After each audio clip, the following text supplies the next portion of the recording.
name is Gabe Newell, and welcome to Half-Life Alyx. To say this product was a challenge would be an understatement. It's our first Half-Life title in over 10 years, and it's our first one in virtual reality.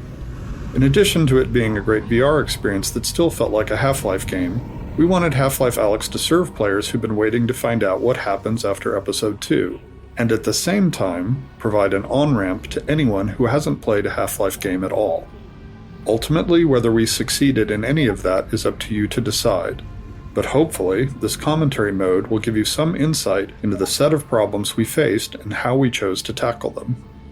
To listen to a commentary node, pick up the floating hologram of a radio headset in front of you and simply put it on your head.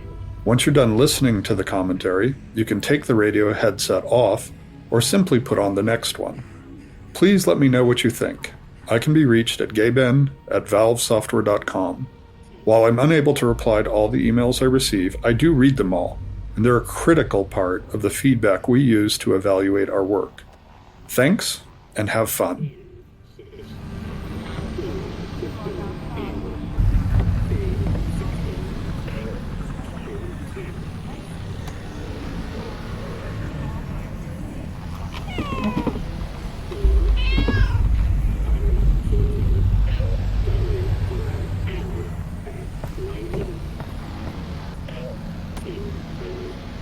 As in the case of any Half-Life game, the first hour of Alyx must convey a lot of information to the player, hopefully in a natural and entertaining way. Players need to know who they are, where they are, what kind of world they're in, who the other important characters and factions are, and so on. At the same time, they need to learn how to actually play the game. How do they move? What can they interact with and how? What should they be trying to do, etc. Figuring out exactly what information we would try to convey in these first two levels, and how it would be conveyed, took us over 2 years of playtesting. It's tempting to try and include everything we think a player should know, but all information has a priority, and the more we include, the more chance there is that a player misses something important because they're distracted or confused by something less important.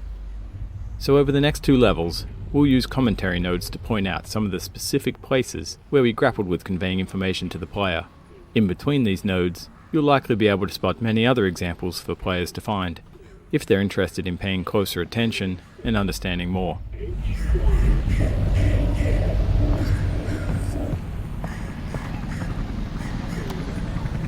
One of the pieces of important information we struggled to convey was exactly when Half-Life Alyx is set within the series timeline. Whilst we tried to reflect it carefully in many of the world details, it was never 100% successful during playtests. Eventually, we decided it was too important to be left to the players to figure out, and so we put it in our opening text crawl. The Citadel's incomplete state did provide us with an early opportunity to reinforce the timeline visually. Half-Life Alyx takes place 5 years before the events of Half-Life 2, in which the towering Citadel represents the Combine seat of power. As we see here, however, early Combine infrastructure is a cluttered mess of cables and unusual structures sprawled all over the city, surrounding the Citadel's construction, and served as a useful indicator of the time frame. We went on to reinforce this impression in other places throughout the following level. Combine architecture tends to be abstract in scale and form, so we included some familiar visual cliches of human construction: the large external scaffolds, some distinction of floor levels, rows of small lights, and the tidying of the silhouette into more structured vertical elements, trying to strike a balance between capturing the alien nature of the Citadel whilst grounding its construction in enough familiarity to better understand its size and state. Large, sweeping vistas such as this one proved an interesting challenge in virtual reality. Their distance from the viewer means they don't benefit from stereoscopic vision the way that small close-up objects do. Because of this, the small objects on the balcony often draw the attention of the players before they've even noticed the imposing structure in the distance. If we moved the Citadel too close, it felt absurdly huge and difficult to take in. Yet placed alone on the horizon, it felt two-dimensional and flat. We found the solution in filling the space between the viewer and the distant structure with many scale references. The city itself, huge supply cables leading towards the vanishing point, large repeated Combine buildings, heavy pollution fog, careful lighting, and all the animated elements, especially the helicopter whose sound begins in the fade-in. All these were carefully composed to help draw the attention of the player to the Citadel first, before letting their attention wander to take in the details of the city, and settle ultimately on the inviting items here on the balcony.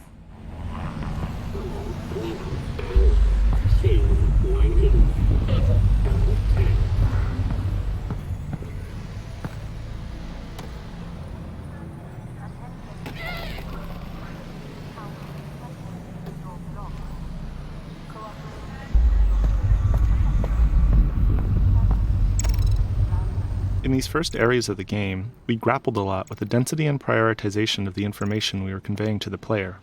Playtesting showed us that players in VR were easily distracted, often due to better peripheral vision, such that they'd focus on one scene element while losing track of others. This was exacerbated in these first rooms because players were acclimatizing to being in VR, often for the first time. In addition, different players progress at different speeds. We saw some players spend 30 seconds on the opening balcony and others 30 minutes.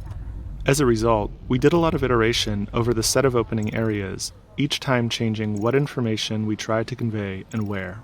Initially, the video call from Eli took place in the later refuge room with the Snark and camcorder, but players were often too engrossed in interacting with all of the detail in that room to pay attention to the conversation between Eli and Russell.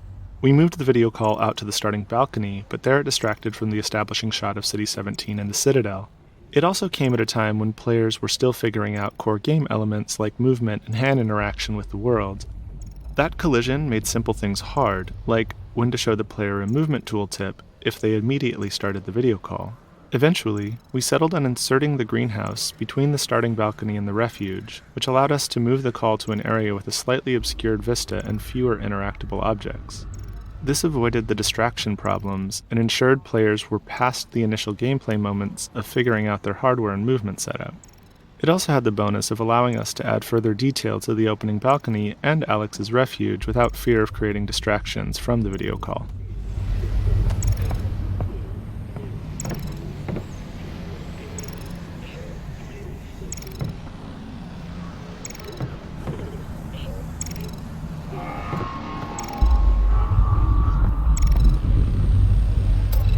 Alyx, how's it looking up there? It's good, Dad. Metrocop movement is normal. Same for the Combine patrols.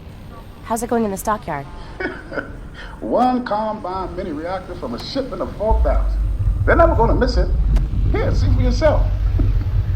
And not only that, someone's hacked into the Combine construction network. Don't get greedy, guys. We're not made of time here. 1 minute and I'm out, guaranteed. Oh, also, I spotted the Combine moving supplies into the quarantine zone. That place has been deserted for years. That is odd. Well, What is... we'll look into it when we get back. What is Be back at the safe house, baby. We'll be there soon. it? Looks like... What is it, Russell? What'd you... Terrific.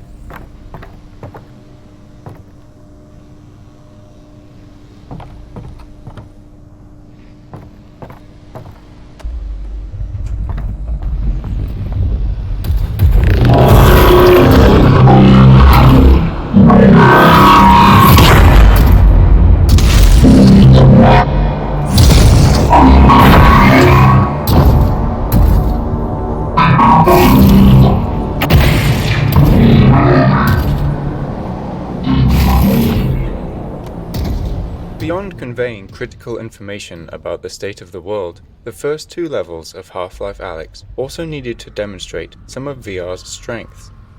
Conveying a sense of scale is something VR does much better than flat screens, and our early playtests showed us that nothing quite sold that scale more than seeing a Strider up close. In addition to the visuals, to fully illustrate the scale of a Strider at close range, we needed to do a lot of work on its audio treatment. Players had strong expectations about feeling the weight, power and presence of the Strider through its movements, particularly as it stepped on the balcony the player was occupying. In order to convey this power through sound, we layered multiple sound effects, allowing us to address ranges in the audio frequency spectrum and the temporal nature of those elements separately.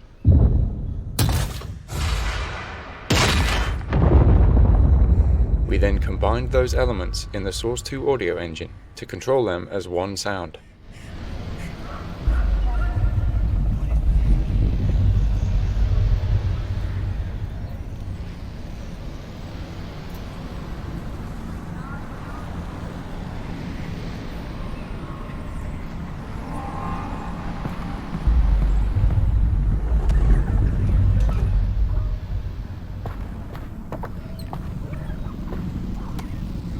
This room, internally referred to as Alyx's Refuge, was initially the location where the Eli video call took place.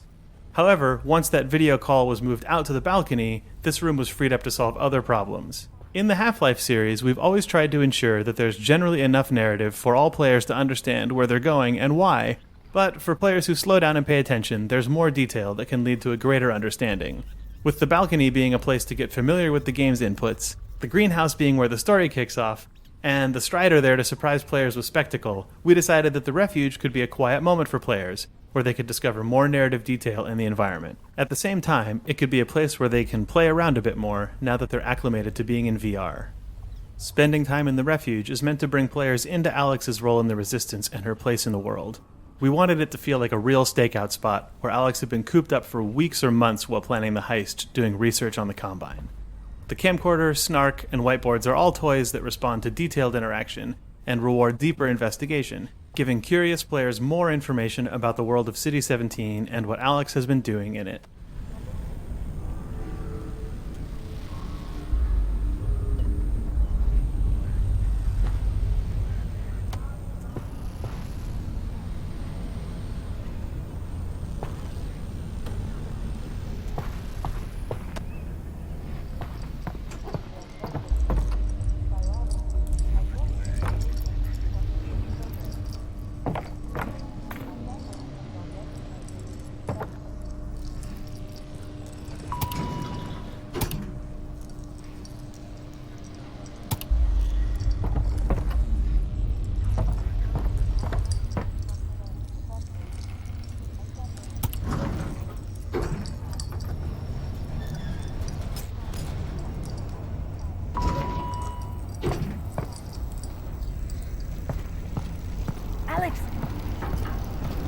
Alyx, are we good?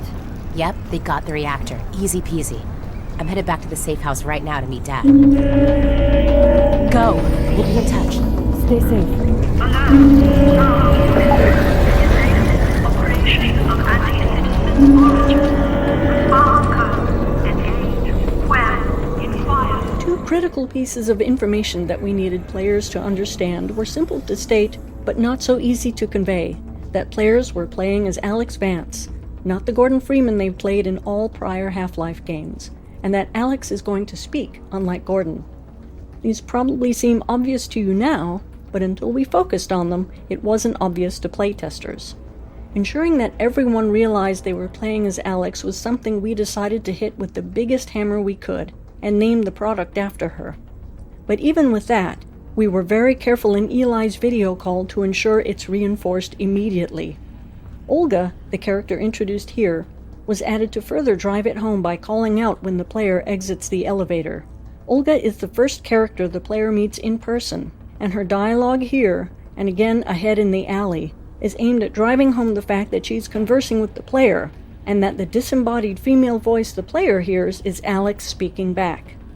This was harder to convey in Eli's video call, because it already features Russell speaking off-screen, whereas in this scene, there's clearly no one else around in the conversational space other than Olga and the player.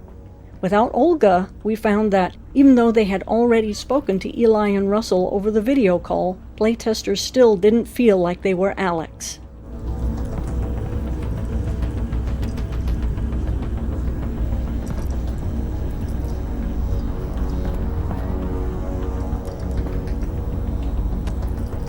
When we started Half-Life Alyx, we were very curious to find out how VR would impact our music design.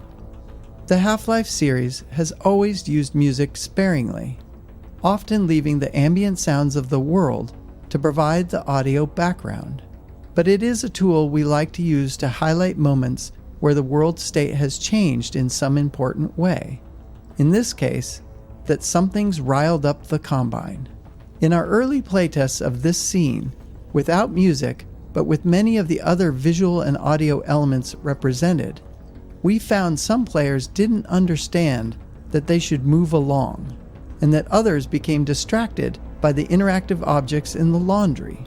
We experimented with some very simple quote-unquote action music to communicate the changing of the Combine threat level, as well as the story's intention for Alyx to get to safety, and found that players were less likely to forget their quest and move towards their goal. The music was kept simple and cinematic sounding to allow it to blend with the purposely complementary background sounds and gently start to normalize the use of music in VR in a familiar way. This success encouraged us to use the same technique in scenes with similar requirements later in the game.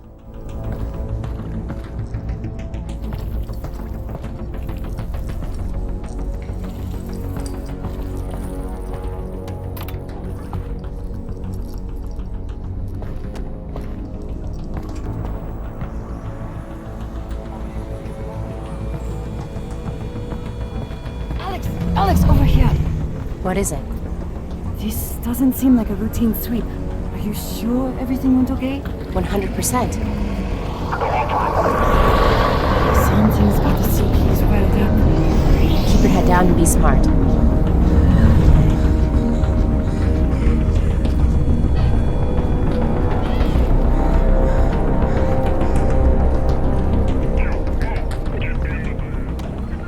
The remainder of this level is designed to continue informing the player about the world they're in, and to support the increase in the Combine's alertness. We also wanted detail to make the city feel alive, something that becomes much harder later on, once the player has a weapon. This was tricky to design due to the challenge we're often faced with, the friction between narrative state and gameplay state. Here, the narrative implies that Alyx should be making her way back to Eli as quickly and quietly as possible. But gameplay-wise, we're at the start of the game, and players are still testing the limits of everything they can see and touch. Unsurprisingly, playtesting showed us that some players would dedicate themselves to following the narrative and quickly move through the area, while others would completely ignore the narrative and explore every nook and cranny. While it's tempting to simply remove all distractions in an attempt to unify all players towards following the narrative, it would send the wrong signal about the density of our world and how the game intends to reward players for exploring it. So we spent months refining this section, adding, changing, and removing elements. We tried to find the right level of narrative tension, where players felt like they should be moving along, but not so quickly that they can't stop to tinker with something. We put in enough interactive objects and narrative moments where players were always rewarded for looking around, but we designed all those distractions to end quickly, so we could encourage players to continue moving along.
I just live here. Wait. Don't shoot.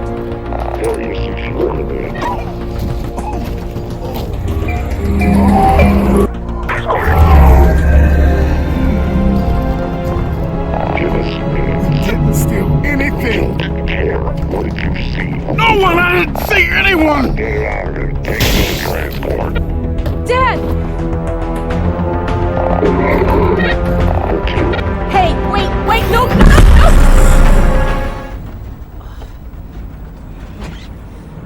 Where are you taking me? Where's my father? Hello? In order to limit the possibility of motion sickness that could be induced by moving the player in a vehicle, we initially wrote this scene to have Alyx wake up after the van had already crashed. Players found this underwhelming, however, since the game seemed to be needlessly holding back an exciting moment that they could have experienced for themselves. Addressing this meant that we had to tackle the technical problem of moving the player comfortably in a vehicle. In this van, and in the train at the end of the map, you'll notice that the outside world is only visible through small windows. These outside views are necessary to provide motion parallax, but the small window size ensures that the player's field of view is always dominated by the vehicle interior, which is naturally in the player's own frame of reference. This greatly reduces the occurrence of motion sickness. Aside from the parallax of the outside world, we use animated lighting and careful sound design to produce the effect of riding in a vehicle.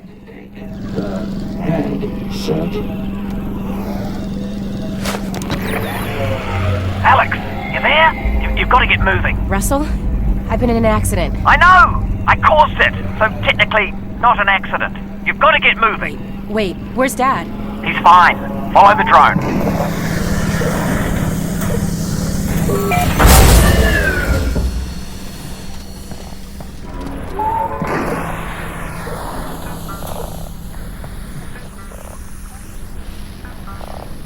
You've got to get moving.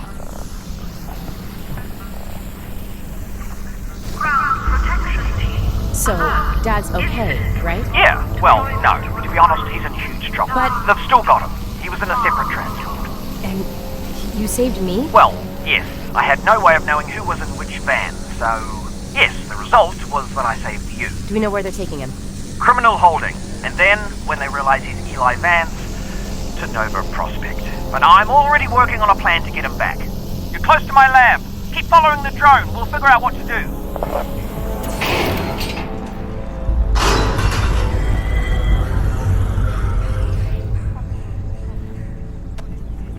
Where the last map was focused on conveying a lot of information about the world state to the player, this map is where we need to start the player's larger quest. That means the player must leave this map with an understanding of what's happened to Eli, and what they're going to do about it. The player also needs to meet Russell, so they have a face behind all the radio dialogue throughout the game. Finally, we need the player to collect the gravity gloves and the pistol and learn how to use them both. This is a daunting list. From experience, we know that if we cram all that into a single scene, players won't be able to remember more than a couple highlights. So this map's purpose is essentially narrative pacing. We need to draw apart the required events, separating them with enough time and space that players could ingest and remember them. At the same time, we're a little under the gun. Playtesting showed us that by now, some players have been playing for 30 minutes, and they're wondering when they're going to see some enemies.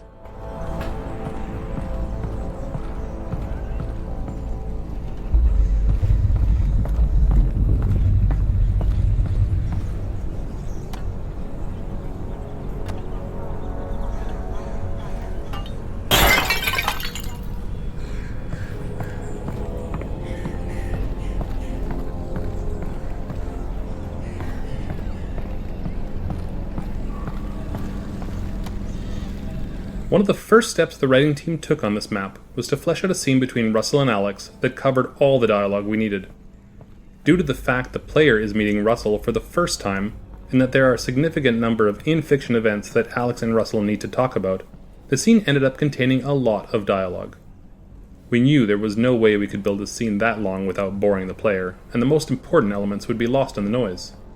One of the first tools we used to address this was the introduction of Russell's drone. It allowed us to take chunks of the dialogue from that original scene and deliver them throughout the area preceding the scene. This meant the scene itself could skip over the in-fiction preliminaries and get right to the critical goal delivery.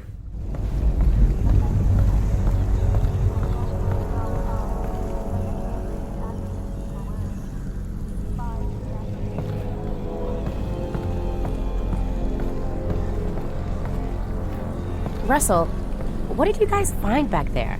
Well, that's the crazy thing. I don't know.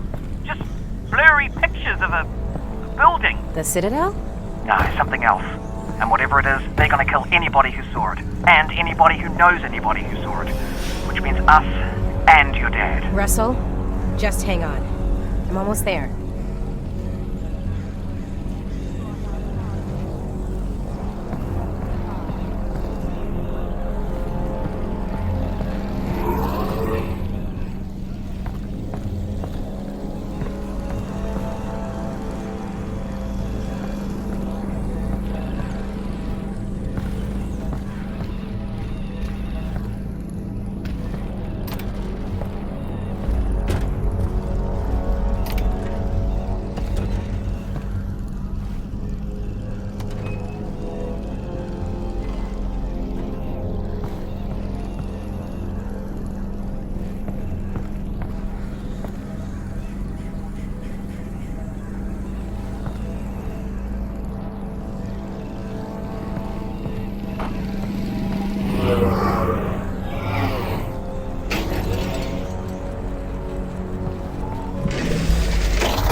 In addition to delivering narrative at a consumable pace, this map needed to continue communicating the state of the world outside of the quarantine zone.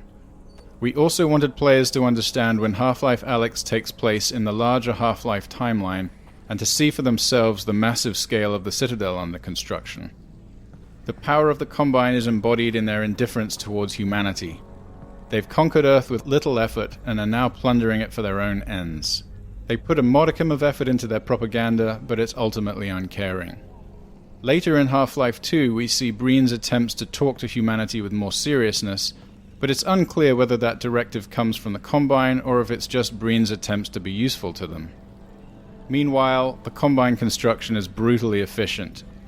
The Citadel's pervasive feeder cables make no attempt to fit into the lives of the residents as the Combine drains the city of its power. Within this playground, a nostalgic nod to Half-Life 2, this enormous cable has been run right through the mural on the roof, demonstrating the Combine's total lack of interest in the history behind the city. I'm off the headset video feed. Can you see my drone? Is it okay? Sure. Yeah, I'll be there in a minute.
Alyx, great.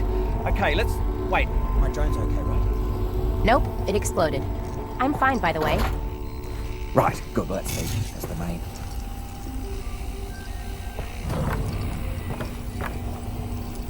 Russell, they've got Dad. Right from our earliest experiments in VR, we learned that players expect a high level of audio fidelity, even from minute interactions, particularly when the sounds are meant to correspond to clearly observable visuals. For instance, in one of our prior games, it may have been acceptable to use a generic sequence of computer key sounds when Russell was typing. In VR, however, we know that a player can observe the animations very closely, and even put their head right next to Russell's keyboard if they choose. In this case, players would notice a lack of one-to-one correspondence between the key press animation and sound. For Half-Life Alyx, we authored a set of individual key press sounds to be driven by animation. For example, And if he gets on that train. as Russell's fingers animate to press a key, one of these key press sounds is played, resulting in precise synchronization of the animation and sound.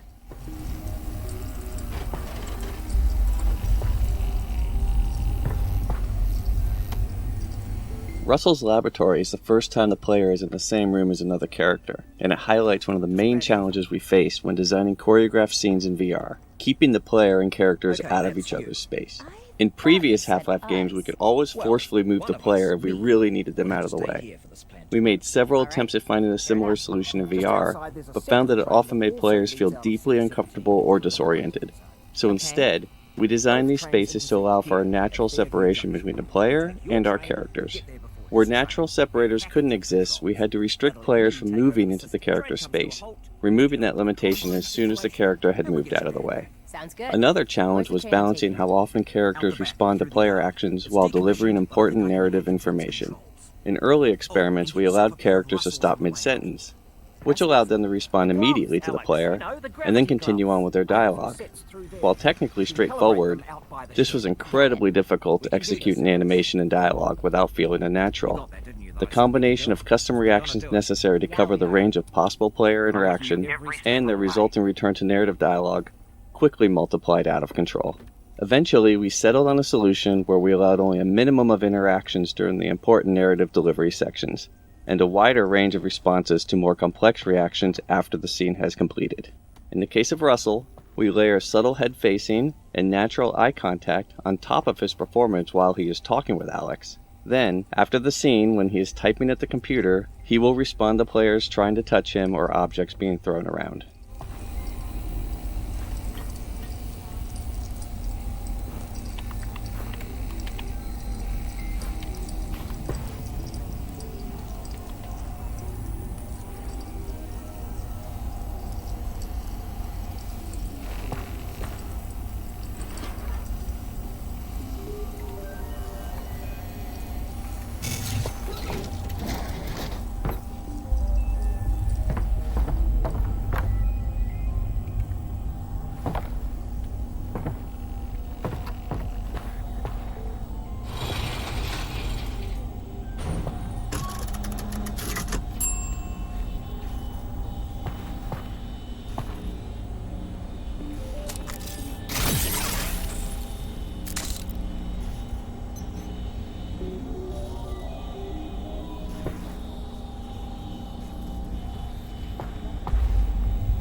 Alright, you know how this goes. There should be a bunch of junk down there.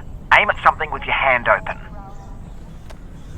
One frustration players may encounter in VR is having to physically bend down or reach out for objects in the virtual world, especially if they have limited real-world space. A common solution for this is to provide a way to bring objects to the player instead of forcing the player to go to them. We knew this would be an important feature in Half-Life Alyx, with its sprawling levels and players' desire to explore every corner of the world. We didn't want this mechanic to feel too gamey or magical, so we decided to integrate it into the fiction of the game by making it a feature of the gravity gloves, which are a natural precursor to the gravity gun of Half-Life 2. This allowed us to present the mechanic as a real physical action that's enabled by a piece of in-fiction technology. To emphasize the physicality that is unique to the medium of VR, we used a physical gesture to activate the pull instead of a button press, and then required the player to actually catch the object instead of automatically attaching it to the hand. This made the mechanic feel more natural and rooted in the fiction of the game's universe, while allowing the player to feel powerful and accomplished.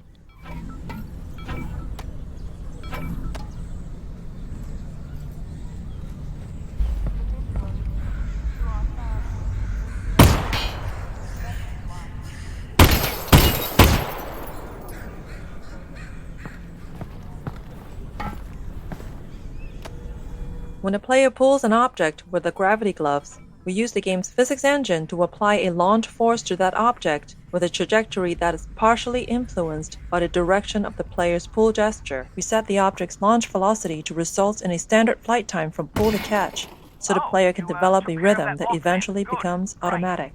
We want the object to arrive at the hand as reliably as possible, so after the initial launch, we continually apply small impulse forces along the trajectory, represented by the white arrows. Those impulses help counter gravity and compensate for collisions with obstacles along the way, while continuously steering the object toward the hand, which is itself a moving target. A generous catch range and subtle haptic feedback when the object enters that range virtually guarantees that it will end up in the player's hand every time, even if their attention is focused elsewhere. One other benefit of implementing this with physics is that we didn't need to do custom handling for an object's size, mass, or inertia, and it automatically compensated for the non-standard gravity that players encounter inside the vault at the end of the game. Thanks, Good luck, Alyx. Goodbye. Obviously, just to let you know, I am still here, though. I know.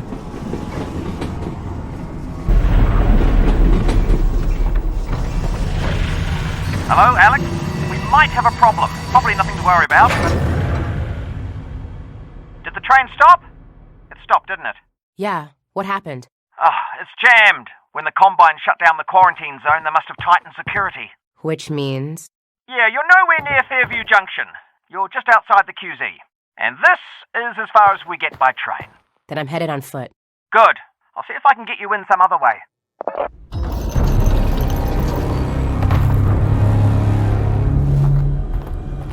I got a dead zombie here. I thought the Combine sealed up the QZ.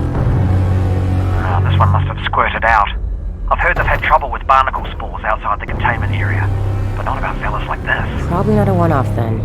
I doubt it.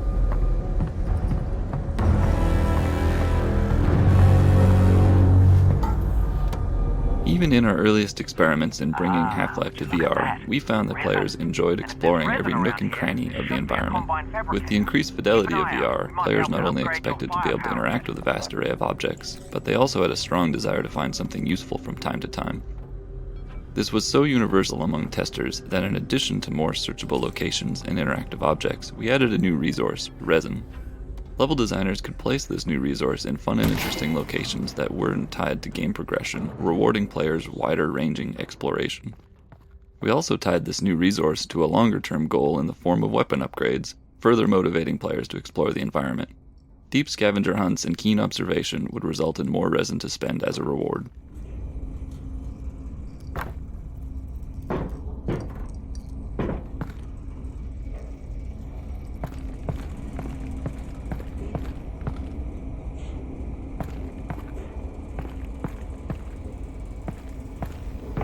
Huh.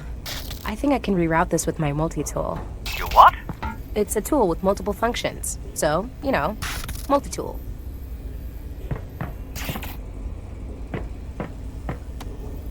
Internally, we refer to this type of puzzle as a toner puzzle, due to its similarity to a real-world cable toner tool that can be used to locate electrical wires in walls. The toner mechanic was conceived as a tool for designers to craft player experiences around knowing that the player had to put their head and hands in specific locations. The initial design merely required the player to use their multi-tool to push a ball of energy along a path, similar to a child's bead maze toy. While this simple design was successful at getting the player to put their head and hands in particular locations, the lack of branching meant that the player wasn't required to make any choices, nor was there any possibility of negative consequences. To address these issues, we added the rotating junction elements, which allowed for branching paths, and became the player's primary means of interacting with toner puzzles. While the toner puzzles ramp up in complexity throughout the game, this first toner puzzle is designed to use a minimal number of elements to introduce players to the key ideas that power flows through wires, power can be rerouted by rotating junctions, and power has an effect on the physical world, such as turning on lights and opening gates. The sparking electrical outlet that branches down toward the floor is not strictly necessary for this simple puzzle, but it was added here to expose players to its behavior, since it was causing confusion in later puzzles when players were seeing it for the first time in more complex configurations.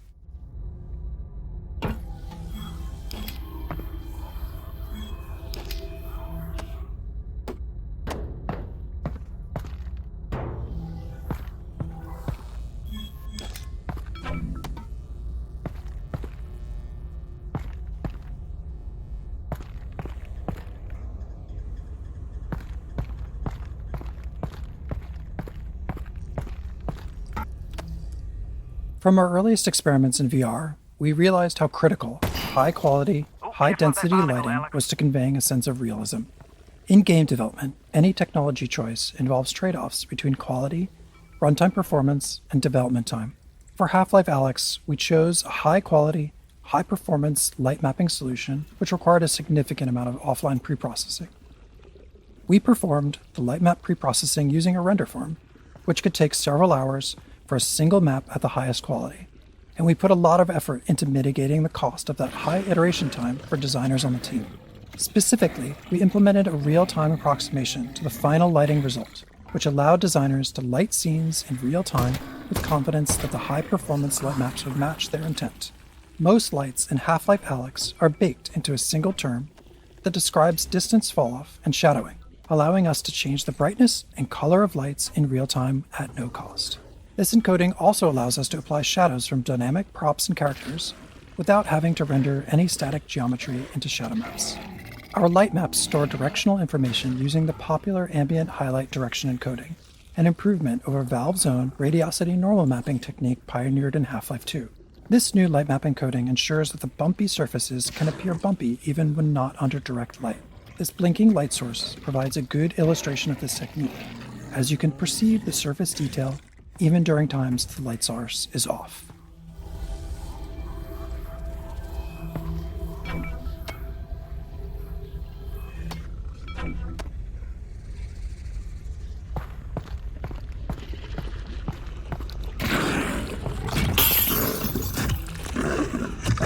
Barnacles, while an iconic Half-Life creature, presented some interesting VR-specific challenges. While their tongue is intended to trap hasty or unobservant players, those caught by them often didn't realize what was happening. They would become disoriented or even motion sick as the barnacle lifted them up to be eaten.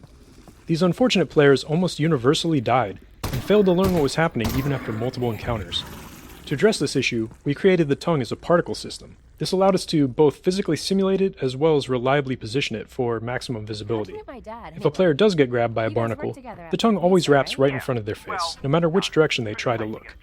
This makes the tongue almost impossible to miss and visually guides the player's eyes up to the location of the barnacle, so they know where to shoot to free themselves. These fixation visuals that kick in as the player is being lifted not only serve to communicate the damage the player is taking, but they also help to reduce motion sickness by narrowing the player's field of view. These changes, combined with sound effects and other visuals like seeing stars and blacking out, eliminate confusion for players and enabled us to bring this classic enemy into the world of Half-Life Alyx.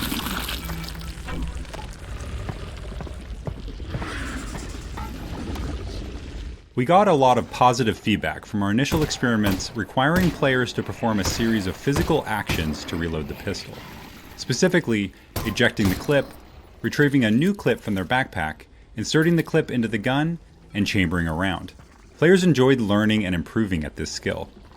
We experimented with using a single button for both ejecting a clip and chambering around, but we found that assigning these operations to two different buttons was more interesting, even though it was more mentally taxing. In fact, it was more interesting precisely because it was more mentally taxing, as players would frequently mix up the buttons under pressure. In the early stages of the game, players would be fumbling for clips, ejecting the clips when they meant to be chambering around, and generally making a mess. To those of us observing the playtest, this looked like things had gone horribly wrong. but players themselves consistently cited this as a high point of their playthroughs. Because of the physical nature of the reload, and the skill required, players blamed themselves and not the game for the mistakes made as they were learning the reloading sequence. In this area, we provide a number of static targets in the form of barnacles for players to shoot at their own pace, increasing the likelihood that they have at least a few reloads under their belt before moving on. Panel to open it up.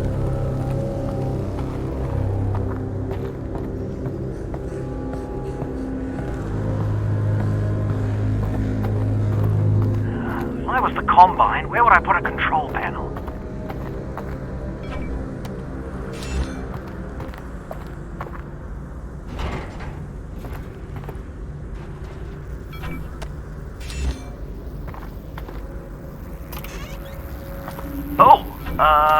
Do you need a minute?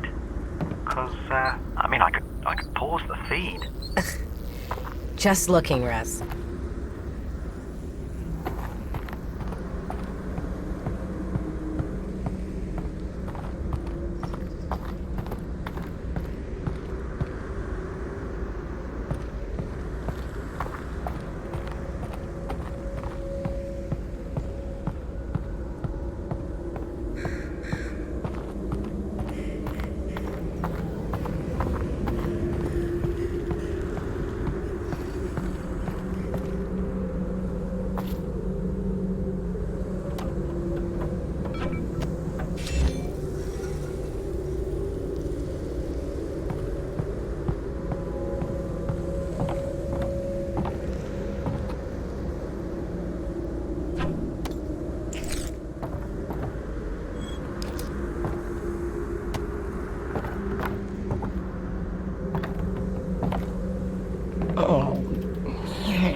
Ugh.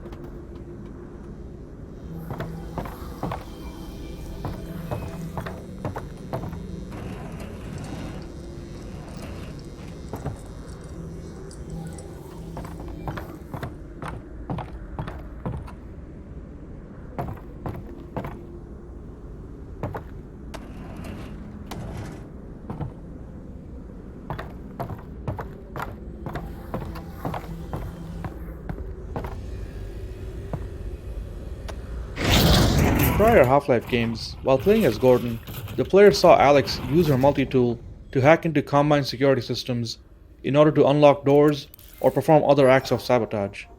This presented an opportunity for us to represent Alyx's hacking skills through VR-centric minigames.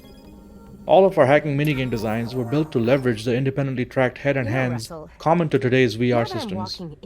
We wanted to encourage players to use both hands simultaneously and move their head to create parallax to understand the spatial relationships within the puzzles.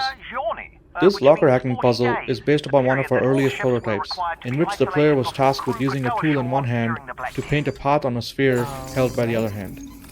There was just something fun and unique about using all of the natural degrees of freedom of both hands to solve a puzzle in VR. In its simplest form, this puzzle solution is straightforward, but the difficulty gradually increases throughout the course of the game by introducing static or moving obstacles of various shapes and sizes on the sphere.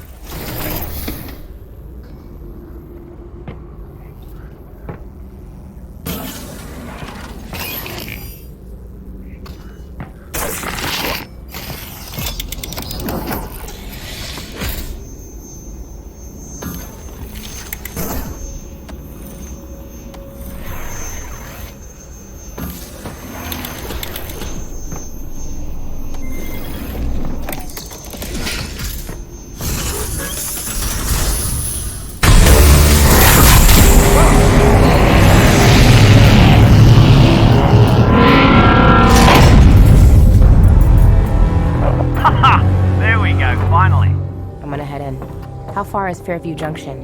You'll go through the old subway tunnels on your way to the train yard. Have they started moving Dad yet? I don't think so, which is good news because we've still got time. Oh, that's great.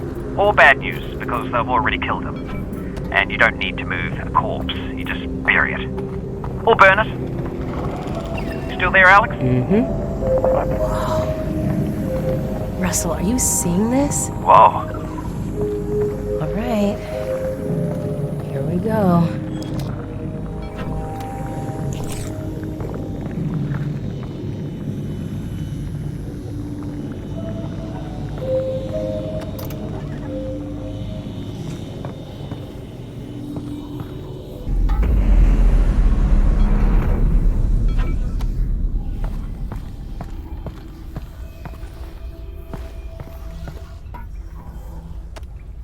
In our early prototypes, players could heal themselves by grabbing a Half-Life 2 health pack and pressing down on a controller button, which obviously wasn't a very interesting VR interaction.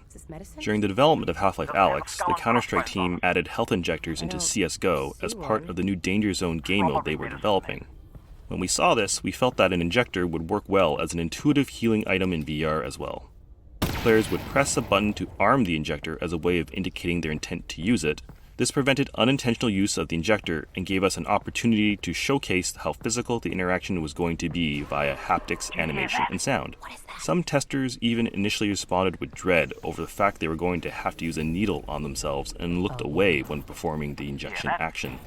We also had to create approximations of the player's arms and body, as playtesters all had their own preferences for where they wanted to apply the injection. We even added the ability to inject into the head since so many players tried to do it just to see if it would work.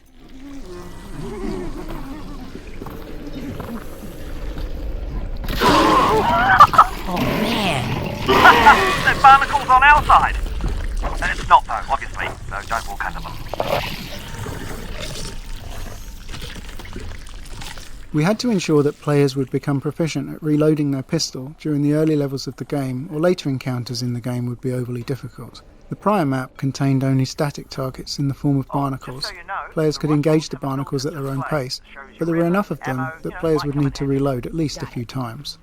This first live zombie is locked behind the chain link fence and cannot reach the player until the player opts into the encounter by shooting the lock on the door.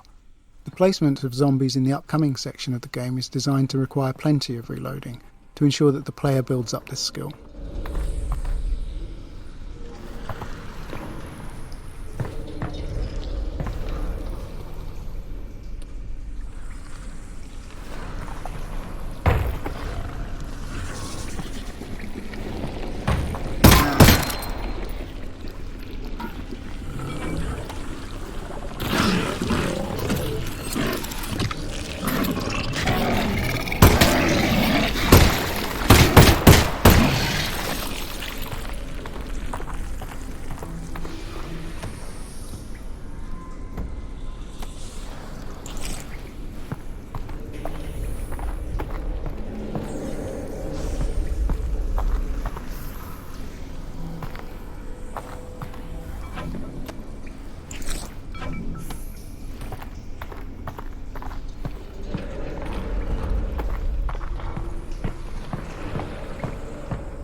Virtual reality provides the opportunity to add physicality to gameplay, but this needs to be balanced against player fatigue and accessibility.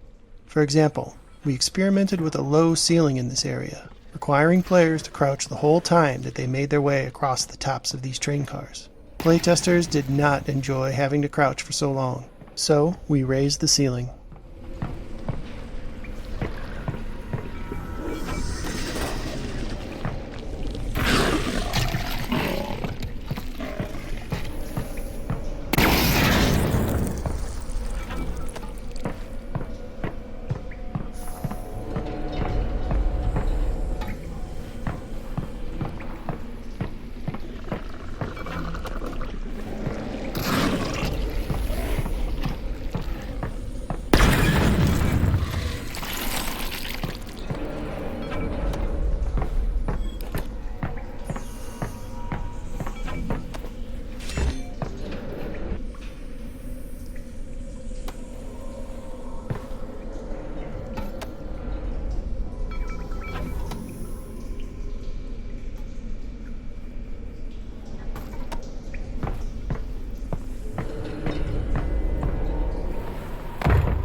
Breakable glass panels in Half-Life Alyx are yet one more system designed to convince players that they are present in a living, breathing world. The panels detect the position of an incoming impact and procedurally generate new, smaller glass panels in a radial pattern around the impact position. These new panels can then break into smaller panels themselves, and so on. We found that players would often break glass panels accidentally, then spend time testing just how interactive they really were by trying to break them more, eventually realizing that yes, the glass really did shatter at the appropriate location. At one point, we experimented with building special puzzles out of breakable glass, but in the end we found the glass to be more appropriate as a passive interactive element in the world, one that reacts in a satisfying way to a variety of impacts, from zombie melee attacks to incoming gunfire or any other physical interaction in the game.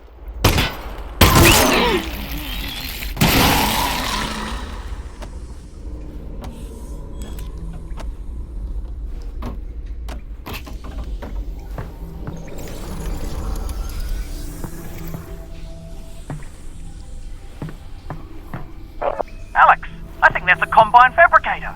Put something in it. I want to see how Weapon this thing upgrades works. are a new feature for the Half-Life franchise, and fictionally this mechanic paired well with Alyx's tinkering nature.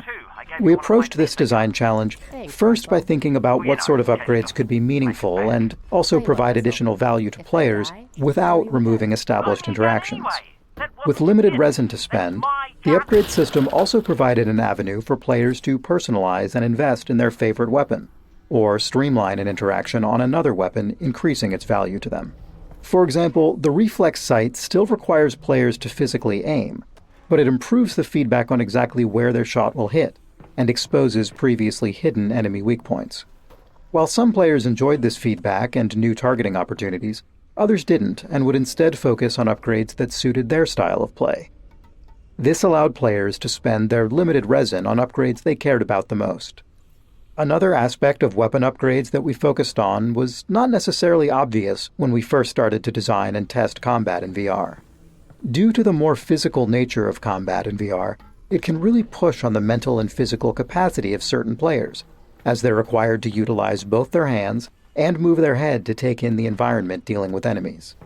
While this is a very natural experience, there's also a lot going on at any given point with reloading and combat. As we observed players in some of these more intense combat situations, we started finding opportunities to allow some upgrades to reduce the number of times a physical interaction was required, or reduce the complexity of a particular interaction. The autoloader on the shotgun is a good example.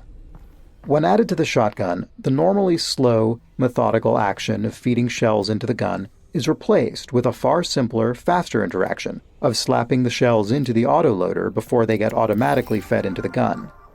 This allows players to look around, focus less on the gun while reloading, and take in more of what's going on around them.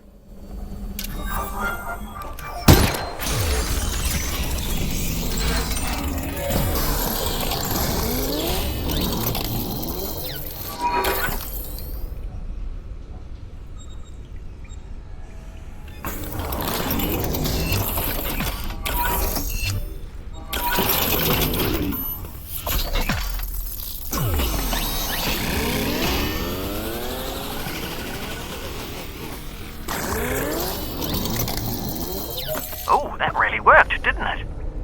Huh.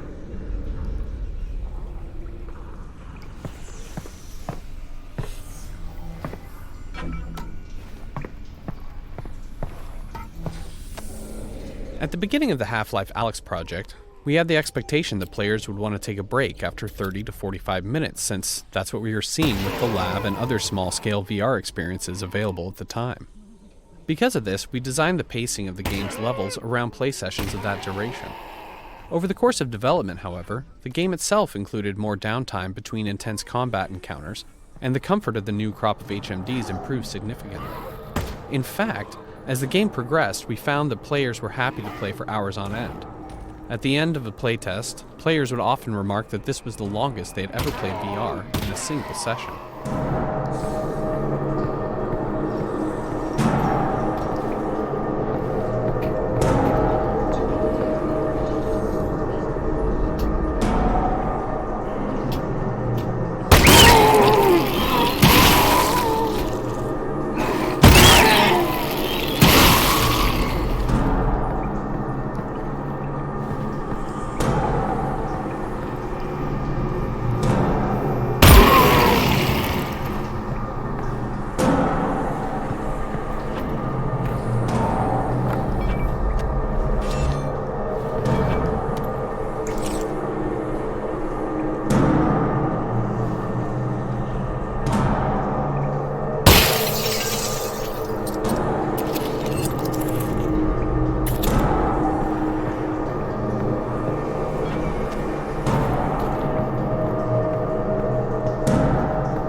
Alyx. Thanks. You know, for all your talk about what a lesser gun this thing isn't half bad.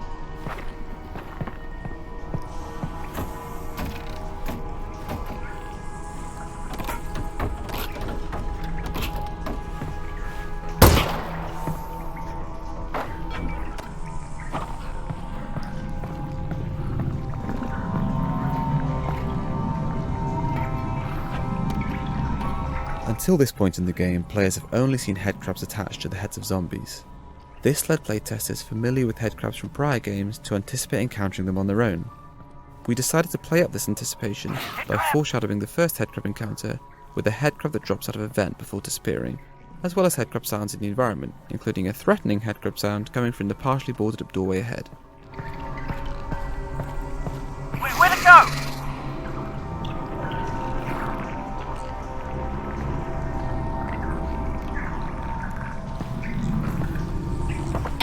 Ah! Yep, there it is. Found it. Probably only one of those. Okay, two of them.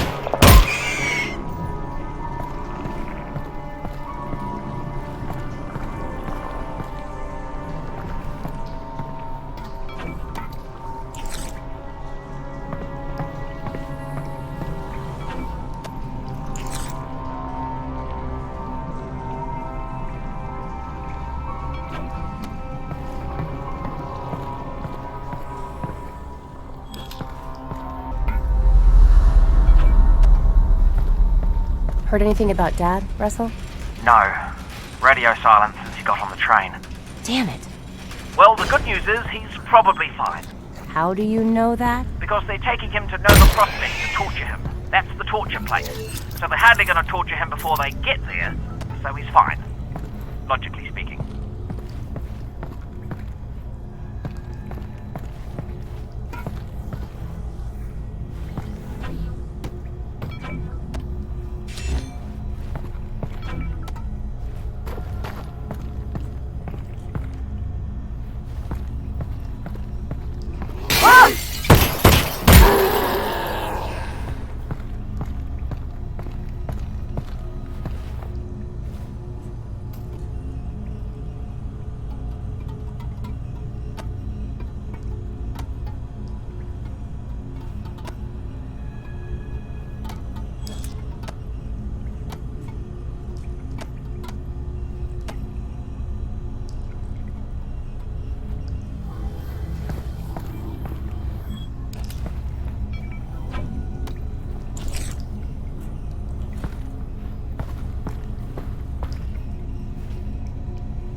That there is a floppy disk. We used to store information on them, with magnets, if you can believe it. Huh. Specifically, 2 micrometers magnetic iron oxide, 3 micrometers barium ferrite, 1.2... Russell? How do you know all this? I'm reading it here on my computer. I downloaded the internet before the war. You downloaded the entire internet. Most of it. Nice. Yeah, it is.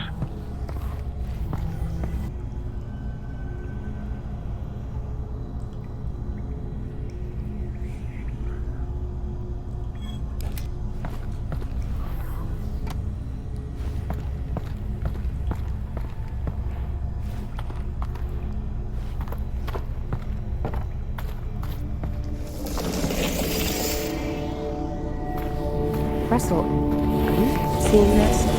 Possibly. Are you seeing floating garbage? It looks like it's just cardboard. Right.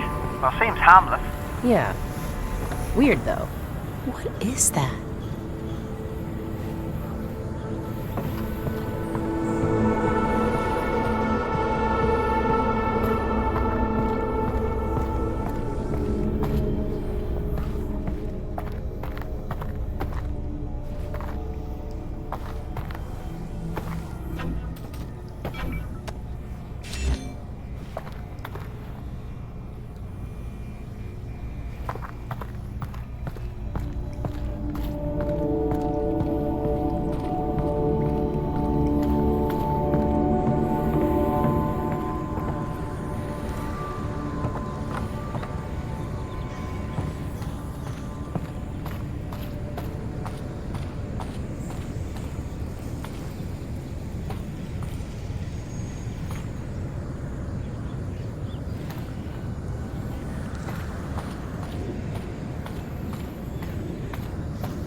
Whoa.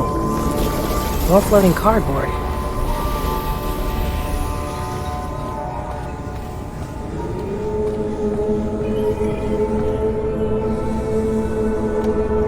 There are many musical themes and motifs used throughout the game to represent unspoken aspects of the story and lore. For example, the Vortigaunts play an integral role in the subplot of the game, and we chose to use music to subconsciously communicate the repeating nature of their role both in the timeline of Half-Life Alyx and in the larger timeline of the Half-Life saga. Within the music in this scene, you'll hear variations of themes used throughout the timeline of the game, from the very first sounds of the game up to the finale in the vault. Variations of these motifs represent the imprisoned chanting of the Vortigaunts,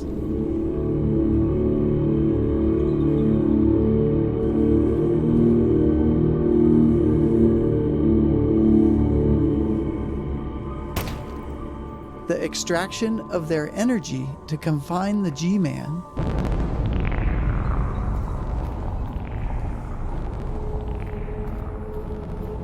as well as historically familiar sounds representing the vortessence itself.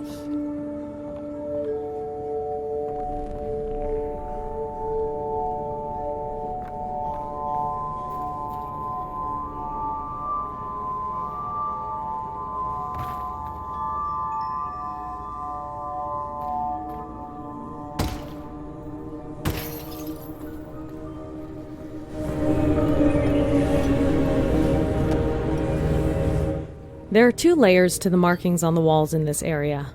The square and dot patterns, that are the functional elements of the environmental puzzle, and the mural representing the Vortigaunts' interpretation of the events of the Half-Life saga. For the first few years of development, this area only contained the dot patterns supporting the perspective puzzle. But as we fleshed out the rest of the level, we found that playtesters responded especially positively to the Vortigaunts' wall markings leading up to the hideout. It was at this point that we realized that this area could serve as a canvas for our Vortigaunts' artistic magnum opus. To do this, we organized the dot patterns into a sort of swirling starfield behind the Vortigaunts' art.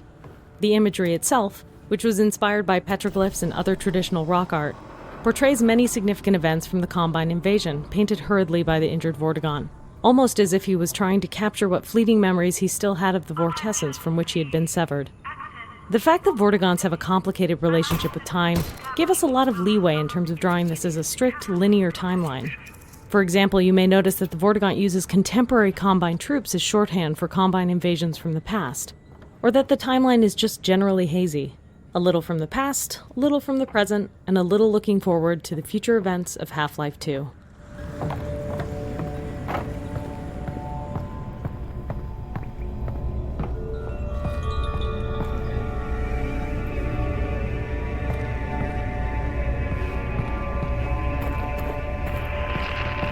Alyx, you alright? What's wrong?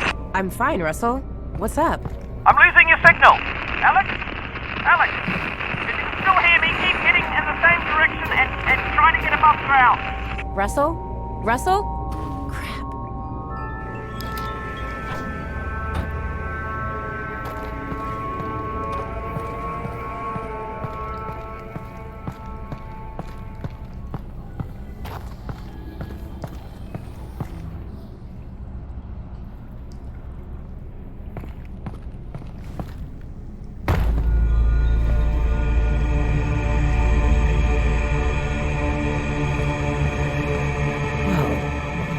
This is weird.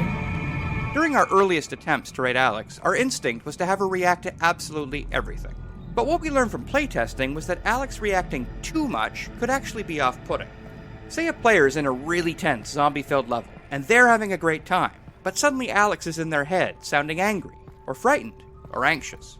These Alyx reactions were creating a disconnect between how the player was feeling and how the character they were role-playing as was feeling. So we took a lot of those out. The Alyx reactions we left in tended to be the ones that were practically universal. Alyx's reaction here to the surreal entrance to the Vort hideout is a good example, where it was just so different from everything the player had seen up until then, and kind of takes you by surprise. We watched so many playtests where the player would see it and say, "Whoa, that's weird." So we had Alyx say the same thing a second later, almost like an echo. Right, but I mean, in general. I have a brain injury. Oh, I'm sorry to... My brain is injured. That's terrible. For as long as we've been making choreographed scenes like this one, we've found that there are two types of players.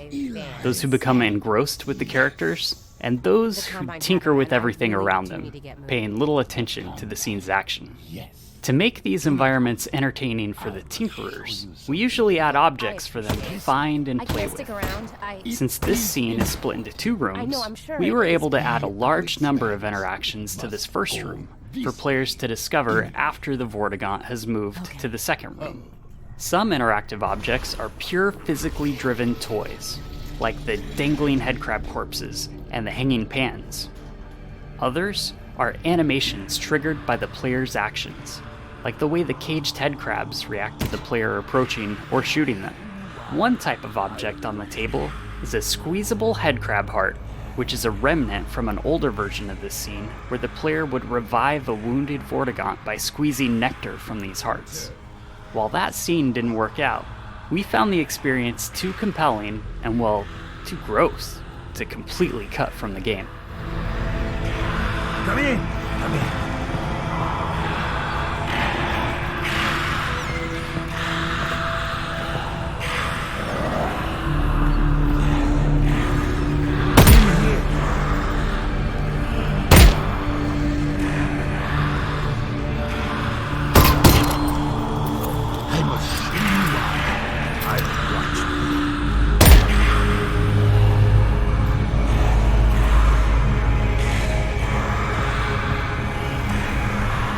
In here.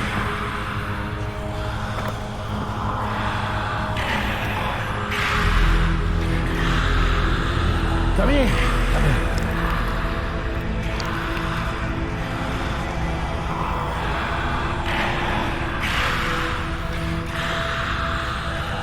Enter.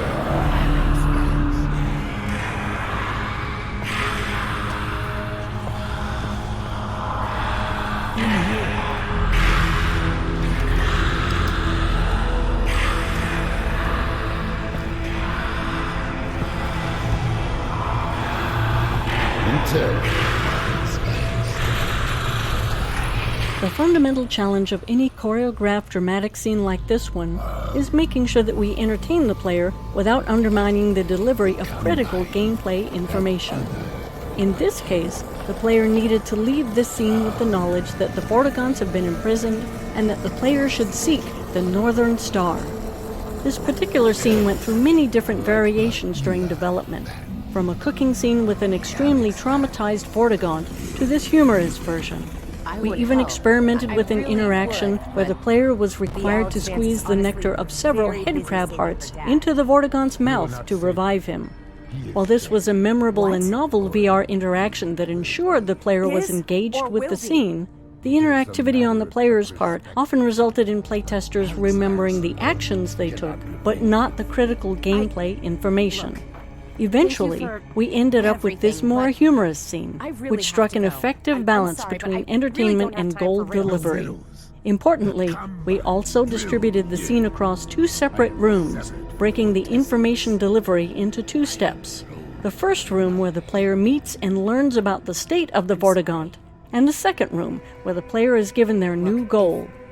Separating these physically into rooms seemed to help players more reliably retain the critical information delivered in the second room. While this scene did undergo a lot of changes, one story beat remained virtually unchanged from the very first roughed-in version. The moment the Vortigaunt tosses a headcrab carcass down to the player and yells, "Sustenance!"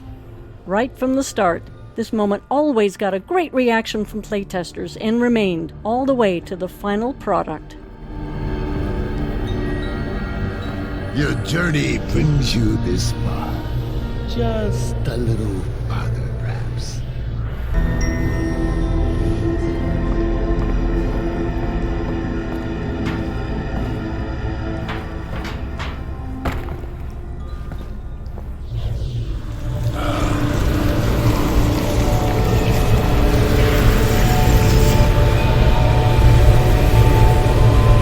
I will help the Alyx Vance.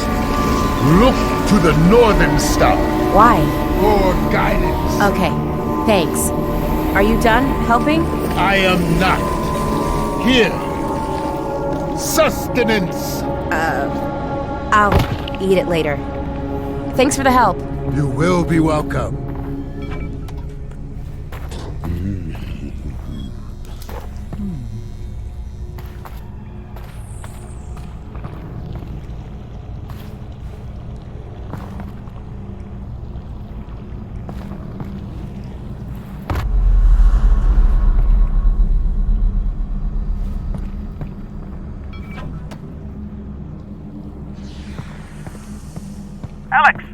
Alyx, the signal's back. Can you hear me? Are you okay? Russell, I'm good. How's Dad? They've got him on the train. He's on the move. You've got to find Fairview Junction before they get there. I'm working on it.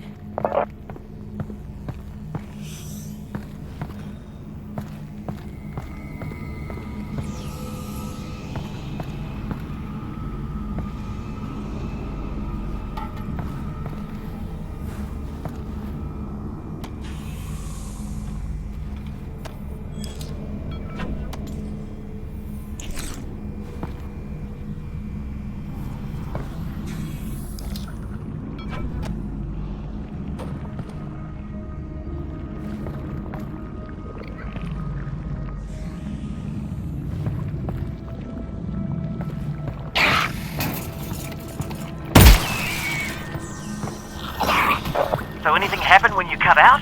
You're not gonna believe this, but I ran into a Vortigaunt. Vortigaunt? What was he doing down there? Hiding. I think he escaped from the Combine. What did he say? You ever meet a Vortigaunt? We spend time on every game design element thinking about how the player is expected to learn of its existence and understand its details. Some design elements are so important that the game experience will break if the player doesn't understand them, while others may just be fun diversions or rewards for exploring the game's systems. Any required element will require work on our part to teach the player. In Half-Life, we try to teach elements in ways that feel as natural as possible, entwined within the core flow of the game so that you don't feel like the game just stopped to teach you something. We don't always succeed, but the attempts usually lead us somewhere interesting. In this case, we need to teach the players about the armored headcrab. The key elements that we want them to understand are that the head crab is invulnerable on the top, but has a weak spot on its belly. We would also like the player to learn that the head crab exposes its weak spot right before it jumps, but this isn't required. The player can fall back to shooting the weak spot as the head crab scrambles around after a leap.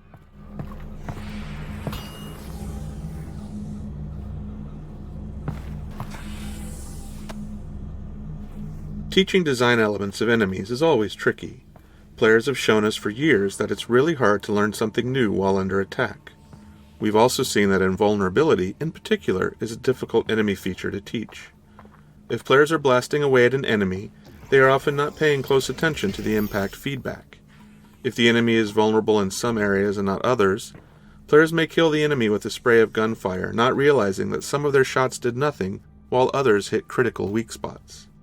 So when we approached the armored headcrab training, we knew we'd need to do significant work. The first step was to avoid placing the player under duress by containing the enemies inside this wire fence.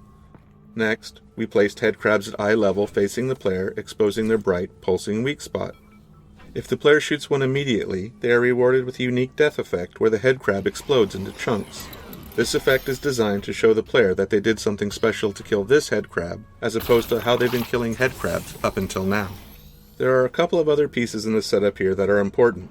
A second head crab is placed right behind the lock the player must shoot to enter the cage, encouraging the player to notice the weak spot and try shooting it. 2 more head crabs are loose in the cage, scripted to repeatedly attack invisible points on the wire fence. This ensures they are constantly demonstrating the way they expose their weak points before they leap, and this allows players to practice hitting the weak spot from behind the safety of the fence. With any section of natural entwined training, we've observed that there's rarely any one thing that succeeds in teaching all players, nor do 100% of players leave with the perfect understanding we'd like. If player understanding is absolutely critical, we have to build a more bulletproof gate that ensures the player demonstrates understanding before moving onwards.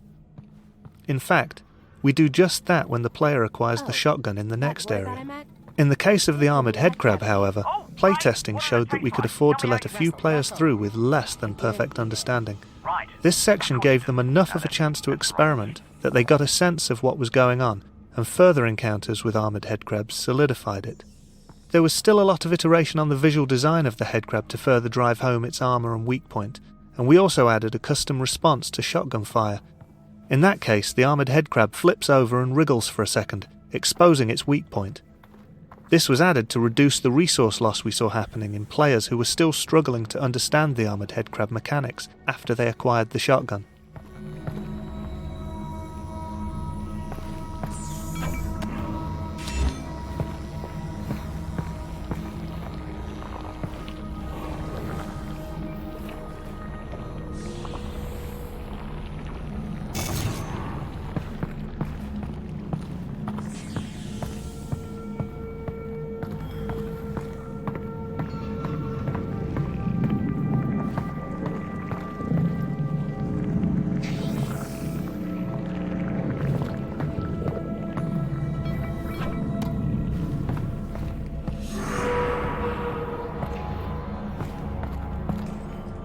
Oh, that zombie has a shotgun. One challenge we always face when giving a new weapon or tool to the player is ensuring that they collect it before moving on. In these cases, we try to establish some kind of gate that the player can only get past using the new item.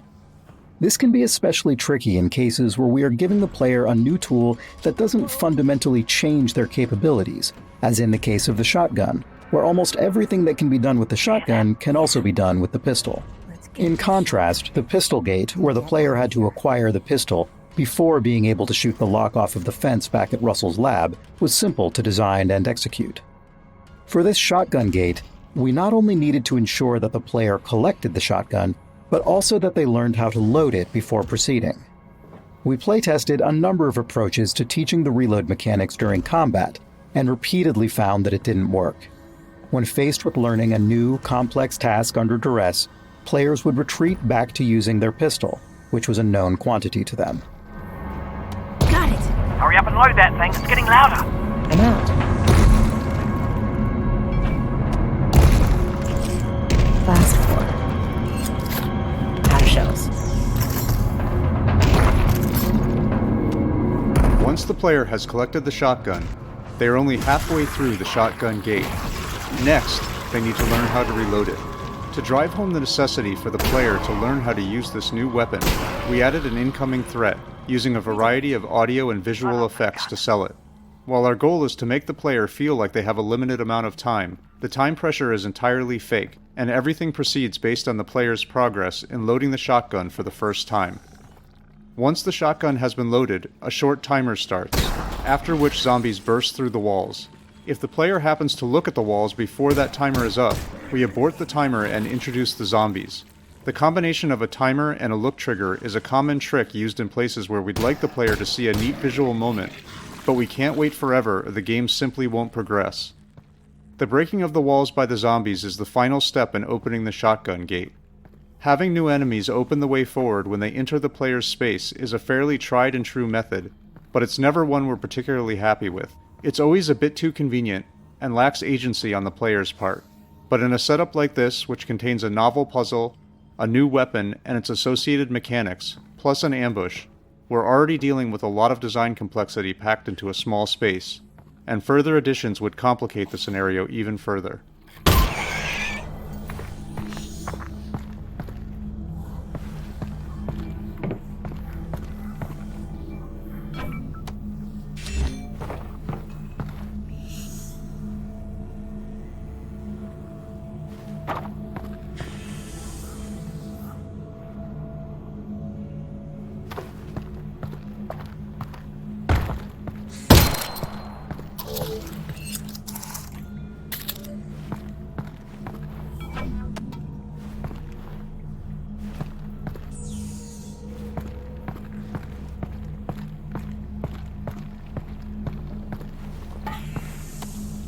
The visual design of the shotgun included a number of challenges. Shotguns in games are generally powerful, and we communicate that power with bulk. As a result, they're big and held in two hands. But our experiments with two-handed VR weaponry didn't reach a level we were satisfied with. When holding a two-handed object in real life, the object itself provides a physical connection between the two hands, and that constraint allows players to stop thinking about it consciously, in addition to providing physical feedback. In VR, without that connection or feedback, we found that players had to keep maintaining their own internal sense of how they were holding their two-handed weapon, or they dripped their hands into positions that were hard for us to reconcile. As a result, our two-handed weapons required players to play along more than we liked. Since one of our core goals with Half-Life Alyx was to allow players to fully immerse themselves by ceasing to think about what they were doing in real life, we decided to focus on single-handed weapons, including the shotgun.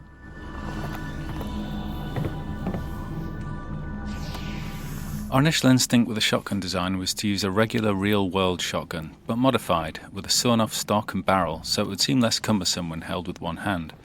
This approach always resulted in the handle being at the rear of the weapon, and we ran into the problem where the weapon always felt front-heavy. Obviously, the VR controller in your hand wouldn't reflect that, leading to a disconnect between what you were feeling and what you were seeing. Placing the handle more centrally and underneath the weapon helped avoid this disconnect. This implied centre of mass wasn't really maintained well as the weapon accrued upgrades throughout the game, but the first impression was the most critical. Since we were going with an odd form, we were keen to use common shotgun visual elements wherever we could to help with player recognition and to ground the design in some reality. One element we borrowed was a common shotgun tube magazine that stores shells horizontally in line with the barrel, and we were just able to fit the gameplay requirement of 6 shells without the overall length becoming unwieldy. You can see the effort we had to go for further shell capacity in the design of our autoloader upgrade. Our first reloading mechanic was based on the realistic insertion of 1 shell at a time. Playtesters found this to be overly tedious, although we did receive some positive comments that it made them feel like an action movie star. The simple addition of allowing the players to insert 2 shells at a time solved this issue, allowing us to keep the good part of the design whilst losing the bad. We were keen to reinforce the whole action movie star thing, and experimented with some big gesture the player could do to finalise reloading. The inclusion of a pop-up mechanism allowed us to add an additional step to the reload that further separated it from our other weapons, yet had a satisfying flick of the wrist to complete the action.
As with the shotgun and the pistol, we needed a gate for the flashlight to ensure the player couldn't proceed without it.